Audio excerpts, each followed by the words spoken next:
we've entered this like Dagestani wrestling period. Like some are already calling it the boring era of the UFC. I'm not personally saying that, by the way. Neither is anyone on this podcast, Logan Paul, or the Impulsive podcast as a whole, or Tom Aspinall. I should say that right now. But people are saying it. Some people are saying that. And so, like, who is going to be the person that brings that bravado, that knockout style? Because it was Sean for a second. Like, people really loved watching Sean. They loved watching him knock people out.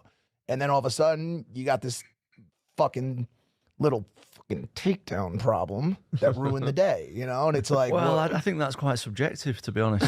I think listen, I'm a Sean guy. I'm a Sean guy. No, I mean, I like Sean as well, of course. He's one of my favorite fighters, to be honest. But I actually like that Dagestani style of wrestling. I actually really appreciate it for what it is, because it's really hard to pull off that kind of stuff. But I think when you got guys like Ilia Topuria, who's in the mix now, DDP, and especially these guys are coming from like all over the world. Do you know what I mean? Like, we're not just, I don't know, I feel like the American bravado style of being like cocky and stuff, no offense, but I think that's like is mainly appreciated like in America. But like the other stuff, like if you take a Dagestani guy and walk him around the streets of Dag, he's not going to be able to move. He's going to be that popular. Do you know what I mean? So I think that's looking at it from like a very North American point of view, whereas in other parts of the world, I think they appreciate it a bit differently. Makes complete sense. And you've seen, like, I get that completely. Like, certain countries value respect, ritual, tradition so much more than America does. And we see, you know, a Connor, or we see, you know,